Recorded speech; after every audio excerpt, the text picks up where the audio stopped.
ये भाई तीसरी बोरी है जी, ये पूरी 50 है जी। इधर जो है मोबाइल में मैं ऐड करता जा रहा हूँ साथ साथ। हमारे सारे गट्टू टोटल जो है ना 12 गट्टू थे जी। 1 2 3 4 5 6 7 8 9 10 11 और 12, तो सारों का जो है ना वज़न हमने लिख लिया। टोटल जो वज़न अगर भाई 40-45 की एक एकड़ की औसत लगाई जाए तो उस हिसाब से तो भाई ठीक निकली है 3 कनाल में से ना। अस्सलाम वालेकुम everyone, this is Waseem Shahzad, welcome to new video. I hope कि सब लोग ठीक ठाक ज़बरदस्त होंगे। तो इसी के साथ आज की वीडियो करते हैं जी शुरू। तो वीडियो स्टार्ट करने से पहले चैनल पर नए हो तो जल्दी सब्सक्राइब, लाइक, कमेंट, शेयर सब कुछ कर लो भाई। टाइम जो है ना 11 बज चुके हैं दिन के एग्जैक्टली। और रात को जो है ना कल हमारी गंदम आ गई थी इधर, फिर हमने सारी डाल दी थी इस फर्श पे, और रात को ही ना हमने भाई सारी बोरियों में डाल के भी रख ली थी, क्योंकि ना मौसम आजकल जो है ना गर्मियों के दिन है अनप्रडिक्टेबल होता है। किसी भी वक्त जो है ना बारिश हो सकती है, आंधी आ सकती है, तो गंदम जो है ना ज़ाया न हो जाए। उस वक्त बाहर पड़ी होती है और बारिश हो जाती ना, तो ना बंदा उठाने के काबिल ना कहीं ले जाने के काबिल। तो खैर हमने बोरियों में डाल दी थी कि एमरजेंसी बनी तो उठा के अंदर रख लेंगे। तो कितनी बोरी बनी है जी? 1 2 3 4 5 6 7 8 9 10 11 बोरियां बनी हैं जी। और आज जो है ना इनका करना है हमने वज़न। कल मैंने आपको बताया था कि मैं आपको बताऊंगा कि जो हमारा ये खेत था अम्मा वाला, इसमें से हमारी कितनी गंदम निकली है। तो 11 बोरियां इनका अभी वेट करेंगे और फिर जो है देखते हैं कि टोटल वेट कितना बनता है। तो सुबह ही पहले मैंने उठ के भाई सारी इधर पानी लगाया था, सारी सूख गई, बढ़िया शदीद गर्मी है जी। और हमने ना दुरमट लिया हुआ था जी रेंट पे। किधर गया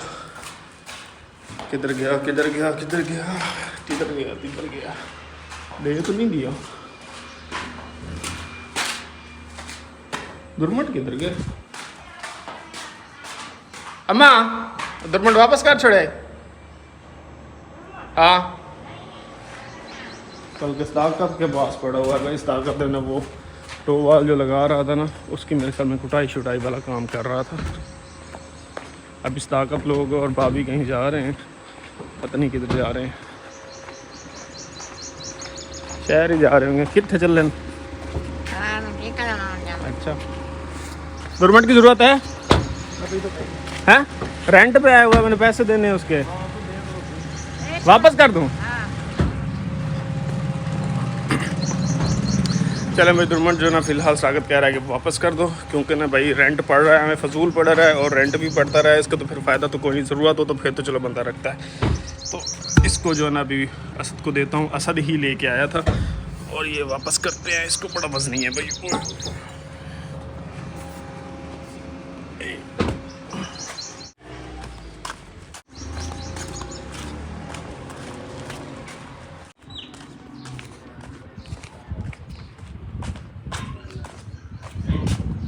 एला और चौथे दिन अद्धे पैसे कटे। ठीक है भाई। अभी असद बता रहा है कि जो दुरमट है ना, यानी कि उसका एक दिन का जो रेंट है ना वो 70 रुपीज़ है। 3 दिन तो रखा। आज चौथा दिन था और चौथा दिन अभी 11 ही बजे हैं, तो उन्होंने भाई चौथे दिन के पैसे भी ले लेने हैं, यानी कि 70 रुपीज़ पर डे के हिसाब से चार्ज कर लेंगे। 4 दिन के पैसे वो काट लेंगे जी। और इधर जो है हमारे यहाँ जैसे दूध आ गया, चाह तो बनवा दियो थोड़ी, ये बनाया तो मीठा बिल्कुल घट। और भाई मिस्त्री आज भी नहीं आए, मुझे लगता है उनको भी मजदूर नहीं मिला। पिछले मिस्त्रियों को कहता था कि मजदूर नहीं मिल रहा था, आ नहीं रहे। आज इन्होंने भी आना था जो मार्बल टाइल लगाने वाले हैं, और वो भी लगाने नहीं है मुझे, क्योंकि शाम को भी इन्होंने मुझे कॉल की थी कि जो पहले मजदूर काम कर रहा था उनके साथ उसको कह देना कि सुबह आ जाए। मैं सुबह रात को उसको कह के आया कि सुबह आना, तो वो कहता है मैं नहीं आ रहा, मुझे और काम है। तो मुझे लगता है उनको भी मजदूर नहीं मिला, जिस वजह से वो आज नहीं आए। आज इंशाल्लाह को मजदूर वो ढूंढ लेंगे। अभी जो है ना हम लेके आ गए हैं जी वज़न करने के लिए कांटा, और अभी हमने इन सारे गट्टुओं का वज़न भी करना है और इनको अंदर भी शिफ्ट करना है। देखते हैं भाई इन 3 कनाल में से जो है ना कितनी गंदम निकलती है। अभी जो है ना भाई ऊपर रखते हैं और वज़न करते हैं, देखते हैं कितना होता है। चल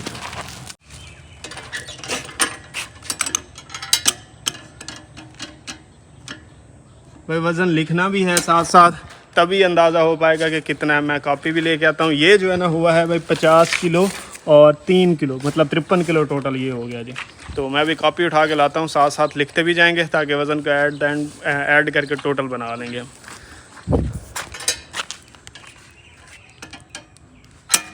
ये भी 50 किलो और 2 किलो, यानी कि 52 किलो हो गया। यानी कि सारे गट्टू ही जो है ना 1 मंथ से ज़्यादा के हैं। मैं कॉपी लेके आता हूँ, बल्कि मोबाइल है मेरे पास, मोबाइल में ही लिखते रहते हैं, टोटल एट द एंड कर लेंगे।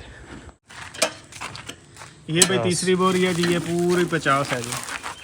इधर जो है मोबाइल में मैं ऐड करता जा रहा हूँ साथ साथ, तो टोटल किलो करके ना नेक्स्ट पे ये देख रहे अभी 3 गट्टू हो गया। ये भी 52 किलो है भाई।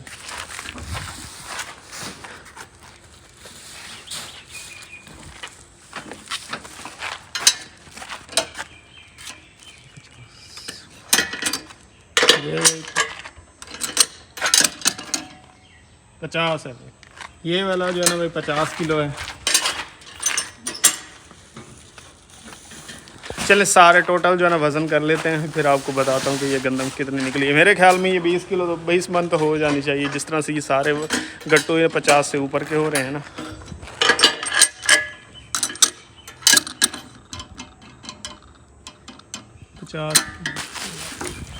एक 200 ग्राम जिसमें कम है ना, हम उसको एग्जैक्टली पूरा काउंट कर रहे हैं।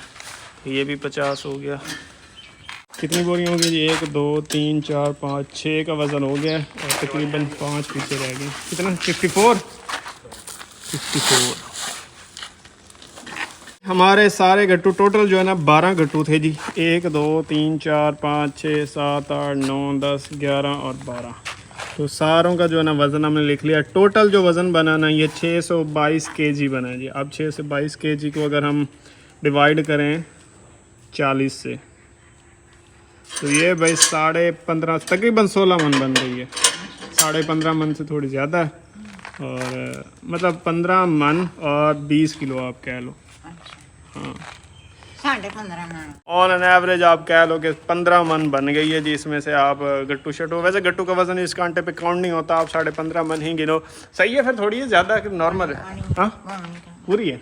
एक किले में कितनी किनालें होती हैं? 8 कनालें हों, मतलब अगर हम एक किले के औसत का हिसाब लगाएं, 3 कनाल में से 15 मन निकले और फिर 3 कनाल में से 15 मन निकले, यानी कि 30 मन होगी। और आगे फिर रह गई जी 2 कनाल, अगर एक किले में काउंट करें तो। और 2 कनाल में से कितनी निकल जाएगी जी? आप 10 मन लगा लो, 30 और 40 मन। फिर तो औसत बड़ी कम है। मतलब एक टाइम था, मुझे पता है कि एक एकड़ में से ना, एक किले में से तकरीबन जो है ना 60-70 मन भी गंदम निकलती थी। खाली जमीन ना पईयां रहंदियां हुन वाहियां तो वाहियां गड़ी दी पे फसलां चमदियां रहवें। फिर भी 60 मन तो निकलनी चाहिए। नहीं 60 मन नहीं निकल, 40 45 अच्छा। 40 45। अगर भाई 40-45 की एक एकड़ की औसत लगाई जाए तो उस हिसाब से तो भाई ठीक निकली है। 3 कनाल में से ना 15 मन, 15.5 मन। और हमारी तरफ जो एक एकड़ में से औसत निकलती है ना, वो भाई यही 40-50 ही आजकल निकल रही है। आज तकरीबन 10-15 साल 20 साल पहले जो है ना 60 70 मन निकला करती थी। आजकल उतनी ज़्यादा औसत नहीं निकलती। खैर जी, ये जो है हमारी 15.5 मन गंदम हुई है, इसको अब जो है ना हमने अंदर शिफ्ट करना है। ये खाने के लिए ही इस्तेमाल हमने करनी है, ये बेचने के लिए नहीं है। तो इसको अंदर कमरों में शिफ्ट करते हैं। फिर जब हमारा वह इधर घर कंप्लीट हो जाएगा तो फिर इसको इधर ले आएंगे, क्योंकि अभी मार्बल लगना है, टाइल वगैरह लगनी है, तो पानी आएगा तो गीली ना हो, इसलिए फ़िलहाल भाई लियाकत वाले घर में ही शिफ्ट करनी है।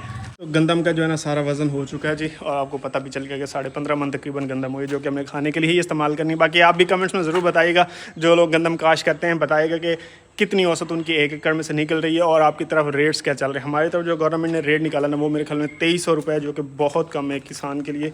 मतलब 4-4 हज़ार 5-5 हज़ार तक भी बिकती रही है। 2500 से मतलब 3000 से ऊपर होता ना, तो फिर किसान को इसमें से कुछ ना कुछ बचत होती। अब एक यही बचत है कि लोग किसान जो है ना घर में रख रहे हैं अपने खाने के लिए। इसके अलावा इसमें से किसान को कोई ख़ास फ़ायदा नहीं होने वाला।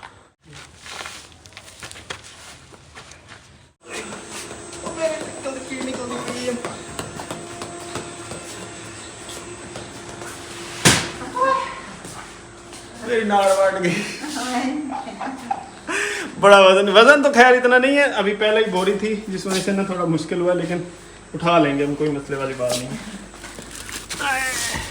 यहाँ पे खराब ही ना हो जाए। नहीं, हाँ? क्यों खराब हो? गिल्ला हो गया, सेम ना लग जाए। नहीं सेम लग रहे टाइम अपना पर। अच्छा, इसमें ना वो ऐड करेंगे फरनैल की जो गोली होती हैं, ताकि ये साल पड़ी रहे और इसमें वो घुन जो लगता है ना, जो दीमक सा लग जाता है, वो ना लगे। तो गंदम जो है ना सारी हमने यहाँ पे शिफ्ट कर दी है, वज़न भी इसका कर लिया जी। और अभी जो है ना एक और इसके लिए काम करना है कि इसमें ना वो फरनैल की गोलियाँ मिलती हैं, पता नहीं उनको कुछ और भी कहते हैं, काफोर कहते हैं या कुछ इस तरह का कुछ कहते हैं, वो डालनी है ताकि इसके अंदर दीमक वगैरह भी ना लगे। और ये पूरा साल गंदम हमने खाने के लिए इस्तेमाल करनी है, तो ये चलती रहे, ख़राब वगैरह ना हो, इसमें गीलापन वगैरह ना लगे। तो फ़िलहाल तो इधर ही शिफ्ट किया, टीवी लाउंज एक किस्म का था हमारा, लेकिन ये गर्मियाँ आ गई ना तो अब ये जगह इस्तेमाल नहीं होनी। और स्टोर रूम अभी फ़िलहाल कंप्लीट नहीं हुआ कि रखी जाए वहाँ, तो इसलिए जो ये यहाँ पे भी तक फिर शिफ्ट की है। जब काम कंप्लीट हो जाएगा तो ऊपर शिफ्ट कर लेंगे, या भाई लियाकत आ जाएंगे तो उनसे कहेंगे कि कोई छोटा मोटा कमरा बना लें, क्योंकि उनकी पेटियाँ जो है ना जो उनको जहेज़ में मिली हुई हैं वो इस कमरे में पड़ी हुई हैं, ये वाला। तो अभी मेरे ख्याल में भाई मुनव्वर लोगों का भी प्लान है कि उस रूम को खाली करें और वहाँ पर सेटिंग शूटिंग करनी है शायद उन्होंने।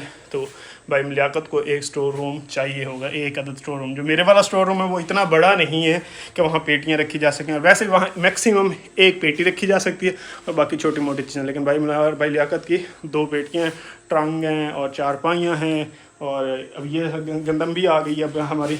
तो उन आ जाते हैं तो उनसे मशवरा कर लेंगे, अगर उनका प्लान बना तो छत पे एक स्टोर रूम बना लेंगे वो, ताकि सामान वगैरह सारा उधर शिफ्ट कर सकें। बाकी जो है ना ये कुछ बच गए थे दाने जो कि गंदे हो गए थे, मतलब गंदे इस तरह कि इसमें मिट्टी मिक्स हो गई है। तो अम्मा ने कहा कि भाई ना इनको छत पे डाल के आओ, परिंदे वगैरह चुगते रहेंगे। तो आधे हम डाल रहे हैं और आधे जो है ना फिलहाल रख देते हैं, 1-2 दिन के बाद डाल देंगे। ये बहुत हैं, ये तकरीबन भाई 2 से 2.5 किलो दाने हैं जी। तो इनको छत पर डाल देते हैं, परिंदे खा लेंगे, और बाकी के जो है ना रख देते हैं, 1-2 दिन के बाद फिर से डाल देंगे जी। जैसे ही मतलब ये परिंदे चुग लेंगे ना फिर नए दाने डाल देंगे। तो कुछ जो है ना हम कहाँ डालें, कुछ यहाँ पे डाल देते हैं,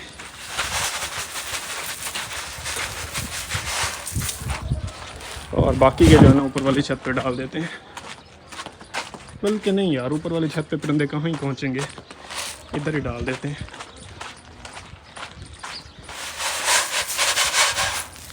ऊपर वाली छत जो है ना काफ़ी ऊंची है, और उधर जो है ना परिंदे मतलब इतनी भी ऊंची नहीं है कि परिंदे ऊपर ना जाते हैं, लेकिन कुछ स्पेसिफिक परिंदे ऊपर जाते हैं, जैसे कि कबूतर जाते हैं, कौवे वगैरह जाते हैं। लेकिन ये जो छत है ना इस पे चिड़िया भी आएंगी, लालियाँ होती हैं वो भी आएंगी, कौवे कबूतर सब कुछ यहाँ आके चुन सकते हैं। देखते हैं खाते हैं या नहीं। गंदम थोड़ी कम ही प्रेफर करते हैं, लेकिन भूख लगी हो तो भाई सब कुछ ही खा जाते हैं।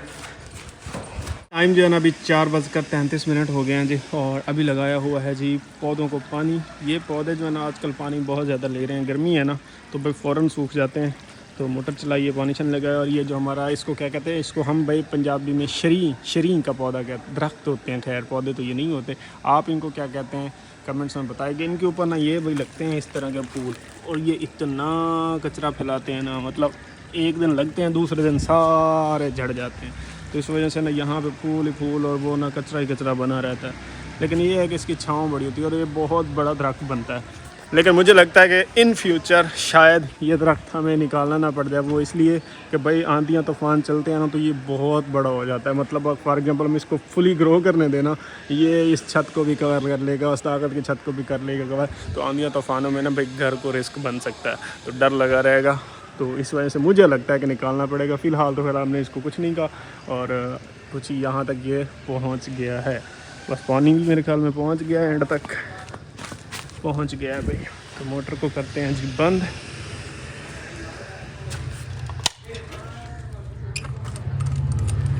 अभी मैं आया था जी अपनी छत पर, और देखने आया था जी हमने जो बनाए थे ना भाई सोलर प्लेट्स के साथ जुगाड़ लगाया था। क्या कमाल का जुगाड़ लगा है। बस ये कामयाब रहे ना तो मैं कहता हूँ इससे सस्ता जुगाड़ और कोई नहीं हो सकता। पहले जो हमारे भाई सोलर प्लेट्स के फ्रेम बने हुए ना, वो तकरीबन मैंने 10 से 11 हज़ार रुपये में सिर्फ ये 8 प्लेट्स के सोलर फ्रेम्स बनवाए थे। और ये जो है ना 1 2 3 4 ये समझ लें तकरीबन 200 रुपये के खर्चे में हमने 4 प्लेट्स को फिक्स कर दिया। आपको पता है सोलर प्लेट्स जो है ना मैंने अपने घर पे शिफ्ट करनी है जब कंप्लीट होना है, तो इनके फ्रेम फिर मैं उसी हिसाब से बनवाऊंगा जिस डायरेक्शन में वहाँ पे रखेंगे। तो फ़िलहाल जो है ना भाई इनको हमने लगाया था जी इस तरह से ना, सीमेंट और रेत का जो मिक्सचर है ना बना के किनारों पर लगाया था, और इनको कर दिया था जी फिक्स। ये यहाँ से भी दरमियान से इसलिए किया था कि हवा शवा चलती है ना तो ये ऐसे लचक ना आए और कहीं दरमियान से ना टूटे। तो भाई इतनी पक्की हुई पड़ी है ना, मतलब इनका कोई हिलने का रिस्क ही नहीं है। बाकी अल्लाह ताला के सामने किसी का जोर नहीं चलता, कुछ भी हो सकता है। लेकिन अपनी तरफ से जितनी किसकी ना वो हम हिफाजत कर सकते हैं ना, बड़ा ही परफेक्ट और सस्ते में जुगाड़ ये हुआ है जी हमारा। 4 प्लेट्स को इसी तरह से हमने कर दिया है जी फिक्स। ये कोनों से आप देख सकते हो बिल्कुल भी मतलब जितना भी ज़ोर लगाओ ना फ़िलहाल तो ये नहीं हिलती। और जब इनको निकालना होगा भाई यहाँ से क्रैक डालेंगे इसको और ये निकल जाएंगे जी। तो बड़ा ही सस्ते में मैं दिखा इसलिए रहा हूँ कि जो लोग टेम्परेरी या अपनी छतों पर सोलर प्लेट्स लगाना चाह रहे हैं ना, वो इस तरह का भाई जुगाड़ कर सकते हैं सस्ते में, जो अपने फ्रेम्स वगैरह नहीं बनवाना चाहते। इनफैक्ट ये इन फ्रेम से भी ज़्यादा ये स्ट्रॉन्ग हुई पड़ी हैं जी फ़िलहाल के लिए। तो दरमियान में भी मैंने फिर सब में लगा दिया था इस तरह से एक ना कि कहीं दरमियान से ऐसे ऐसे लचक से ये टूटे नहीं, क्योंकि आंधी आती थी ना तो उनको हम देखते हैं इनमें दरमियान में सपोर्ट नहीं लगी हुई, तो वो ना भी ऐसे ऐसे ऐसे ऐसे होती हैं कि कहीं डर लगा रहता है कि टूट ना जाए। अभी भी फील हो रही है दरमियान से दबी हुई। तो इसलिए जो है ना ये वाला सीन बड़ा ही ज़बरदस्त और कमाल रहा है हमारे लिए सस्ते में। मैंने सोचा भाई आपके साथ भी ये वाला एक्सपीरियंस शेयर करूं ताकि आपको भी इससे थोड़ी सी हेल्प मिल सके। यहाँ से ना एक ये क्रैक मार गई है, वो देख लो, ये क्रैक इसलिए मार गई है कि इनको हमने ना ज़्यादा पानी नहीं लगाया, इनको 3-4 दिन तराई करनी थी। और दूसरा भाई सीमेंट और रेत है, बजरी आपने इसमें मिक्स कर लेनी है जो इस तरह से लगाना चाह रहे हैं ताकि मजबूती पक्की हो। तो ये भाई नहीं हिलने वाली, यहाँ से आंधी तूफानों का मौसम है तो इनका जुगाड़ करना ज़रूरी था। टाइम जो है ना भाई शाम को होने वाला है। फ़िलहाल जो है ना मैं वीडियो को भी यहीं पे करता हूँ जो ख़त्म। आजकल ना वॉलीबॉल खेलते हैं यहाँ हमारे पड़ोस में ही, तो कभी कभार देखने चला जाता हूँ और कभी कभार खेल भी आता हूँ। तो फ़िलहाल ये वाली वीडियो भी यहीं पर करते हैं जी ख़त्म। इंशाल्लाह कल एक नई वीडियो के साथ मिलेंगे जी। टिल द नेक्स्ट वीडियो अपना बहुत सारा ख्याल रखिएगा, दुआ में याद रखिएगा। चैनल पर नया तो जल्दी जल्दी subscribe, like, comment, share must है। Till the next video, peace out and अल्लाह हाफिज़।